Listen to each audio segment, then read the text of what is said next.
एकदा महाराजांनी विचारलं, नाईक ओ नाईक, अहो उद्या तुम्ही गुप्तहेर, उद्या मेलात ना तरी इतिहासात तुमचं नाव कुठे लिहिलं जाणार नाही, कारण एवढी गुप्त बातमी ठेवायचं काम गुप्तहेर खात्याला होतं.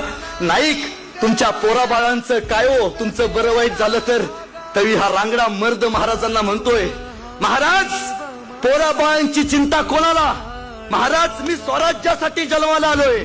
हे पाणी सोडलं मी माझ्या पोराबाळांवरती, हे आयुष्य कुर्बान केलं मी माझ्या स्वराज्यावरती. राज, हा भरजी तुमचा, हा भरजी स्वराज्याचा.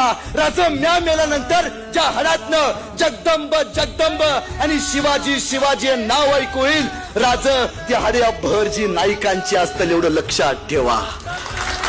हे समर्पण आहे ना, हे समर्पण द्यायचं काम रामोशी समाजाने इथल्या मातीमध्ये केले. प्रत्येक गोष्ट शिकवते मातीसाठी.